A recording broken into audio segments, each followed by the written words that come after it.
Helped in 1980, Nike's formula of marketing around elite athletes helped it become a global superpower. So much of retail is storytelling. Nike dominates, or historically has dominated, storytelling. We came back from the impossible, from being broken. And that storytelling resulted in strong sales. By 2016, Nike reported annual revenues of $32 billion. Nike co-founder and former chairman Phil Knight decided he wanted to shift the company's focus towards digital growth before he stepped down as chairman in 2016. In 2020, former Nike board member John Donahoe replaced Mark Parker as CEO of the company. Relatively flat revenue for the quarter compared to the previous year. Because of COVID, we all went into lockdown and Nike digital online sales were booming. They were ahead of the game when it comes to retailers selling online because they were first at it and they did extremely well. Nike has just posted yet another quarter of falling sales, and the pressure is clearly on. A brand that once ruled the sportswear world is now watching rivals take over, while its own numbers continue to slide. The famous swoosh is no longer untouchable. Meanwhile, Coco Gauff, the 21-year-old tennis star with a Grand Slam title and a massive young following, has suddenly become Nike's most important asset. At this point, Nike is leaning heavily on her, hoping she can pull them out of a situation they created themselves. Let me ask you something. When was the last time you actually bought something from Nike? Drop your answer below, because based on the numbers, a lot of people clearly stopped buying. Nike is in serious trouble, not the kind you can ignore, but the kind that sends executives rushing into urgent meetings, trying to understand how a company that once dominated its market lost control so quickly. Sales have now dropped for several quarters in a row. A brand that used to stand for peak athletic performance is starting to look unsure of itself and even a little panicked. Because I'm curious, what drew you to them specifically? I'm not gonna lie, I'm always transparent with this conversation. I wanted to be a Nike person at first, and they love this when I say this now, because that was like the thing, you know, when you're younger and in tennis, like every top junior was with Nike.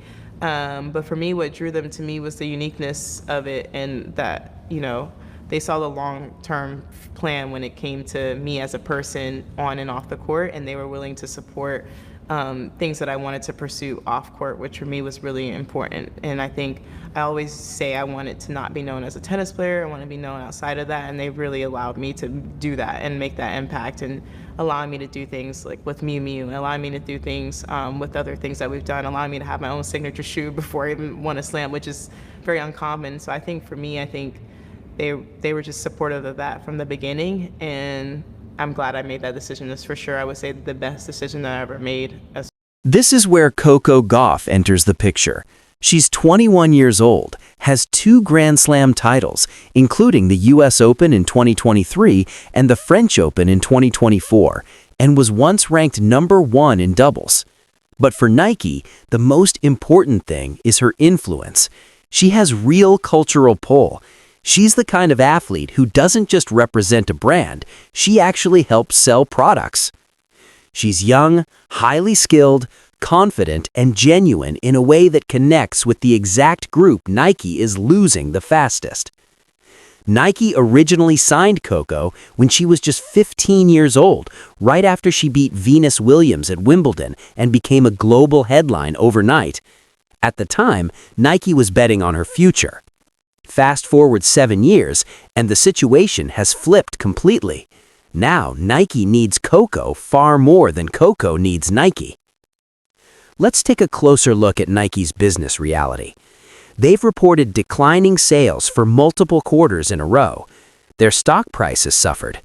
Competitors like On Running, Hoka, and even New Balance are taking market share that Nike once controlled without question.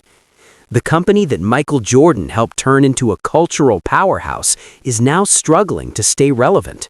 What level of authenticity do you strive for when you're working with a sponsor? Because I know, like, in the past you worked with Barilla, you're a big pasta eater, I am too. Yeah. That's like a no-brainer there. Yeah. You know, it fits your life. I know not every deal can be like that, but kind of to what extent are you looking at it like that? Yeah, I would say pretty much most of them, if not all of them, are all something that I was doing prior to my life, and then it's just, you know, doing it with this brand, or I was already doing it with that brand, and is now I get to capitalize off of that. Yeah. One recent one is Naked. I was already drinking their smoothies, and I was already doing fruit and things like that. So it's like now I get to always capitalize and also share with other people something on a much broader scale, which is pretty cool. Or like Bose, I was been walking with earphones on the court since you guys first saw me.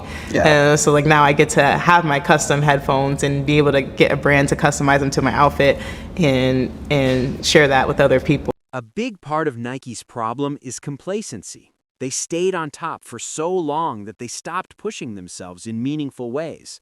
Prices went up, but quality stayed flat or even declined. They leaned heavily into limited releases and hype-driven drops, which mostly helped resellers instead of everyday customers who just wanted good shoes to wear.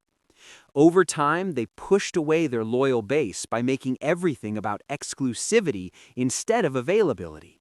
Now the consequences are clear. Revenue is down, profit margins are shrinking, and the cultural influence Nike once had doesn't hit the same way anymore. Younger buyers, who should be Nike's future, are choosing brands that feel more honest, more creative, and more aligned with what they care about. That's why Coco Gauff is so important to Nike right now. She represents everything they're missing. She's young enough to connect with Gen Z, a group that's walking away from Nike in large numbers. She's accomplished enough that her name carries real weight, and she comes across as authentic, not staged or overly polished. Coco's story connects because it's real.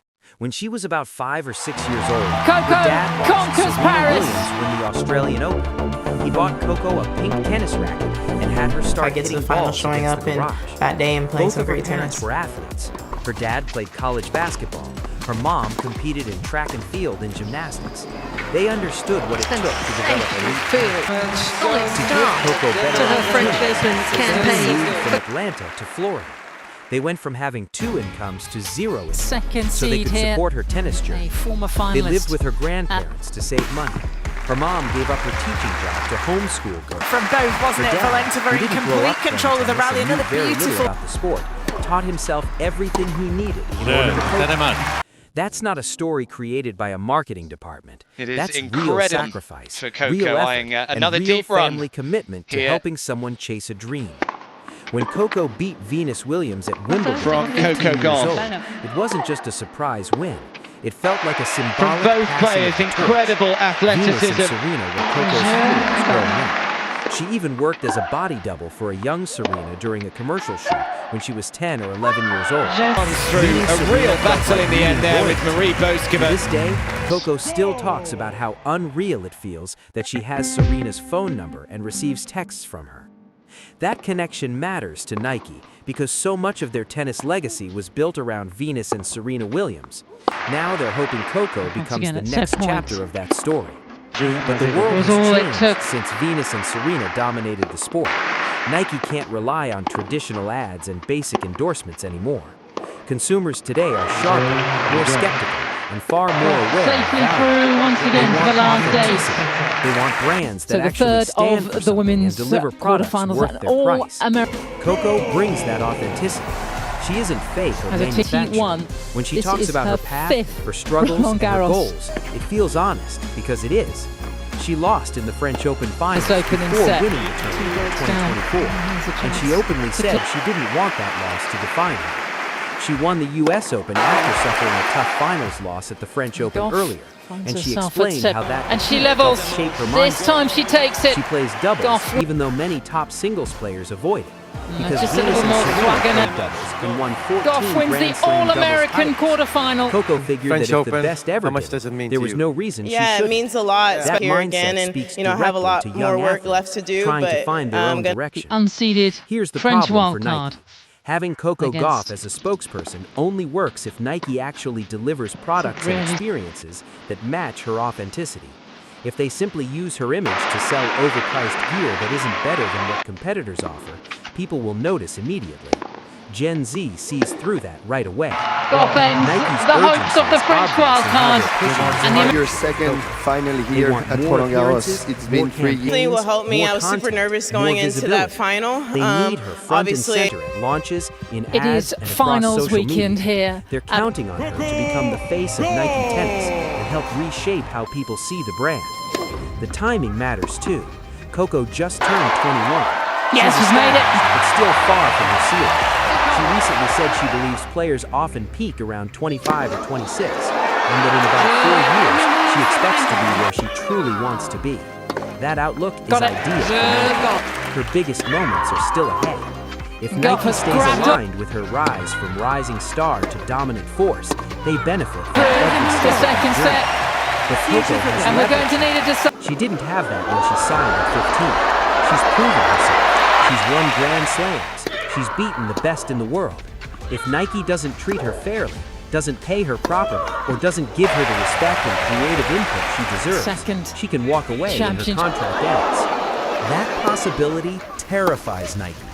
Losing Coco Coco Gauff to a conquers rival brand Paris. right now would be devastating. It would send a loud message. The that way you even won this Nike's trophy. most valuable young and yeah, I'm really athletes happy no with how I longer fought see today. the swoosh And what's the as the trophy? best that place to haven't be. get to experience it That for would the only second time speed is up crazy. the loss of younger consumers who are already questioning Nike's relevance. Nike has seen how quickly brands can fall. They watched Under Armour rise and then fade. They've seen Lululemon dominate specific audiences. They know relevance today is fragile and can disappear fast. Coco represents their best chance to stay connected to the next generation, but only if they listen to what actually makes her valuable instead of trying to squeeze short-term gains out of her image. Coco is also extremely smart. She's spoken openly about playing for herself, not for outside expectations. Early in her career, she learned the difference between external hype and internal belief. She understands that winning a Grand Slam doesn't change who you are. You still wake up the next day as the same person. That level of maturity at 21 means she won't be easily controlled by marketing scripts. She's going to expect a real partnership. She'll want a voice in products, campaigns, and decisions. She won't settle for being a face that just repeats talking points. Nike's situation is made worse by losing other high-profile athletes to competitors. Their once iron grip on endorsements is slipping as athletes realize they have more power than ever. If Coco Gauff leaves Nike, it would be catastrophic for their tennis division and damaging to the brand overall. It would signal that even athletes who grew up dreaming of the swoosh now see better options elsewhere. So yes, Nike is begging. Maybe not literally on their knees, but the urgency is obvious. They're approaching Coco and her team in ways they never would have 5 years ago. They need her more than they need them, and everyone involved knows it. The real question is how Coco uses that power. Does she demand better pay, more creative freedom, and a true partnership? Does she push Nike to become more innovative, more authentic, and more aligned with her generation's values? Or does she decide that Nike's decline can't be fixed and choose to align with brands that are rising instead of trying to survive? Nike is hoping she chooses the first option. They want her to see Nike as a legacy brand worth rebuilding.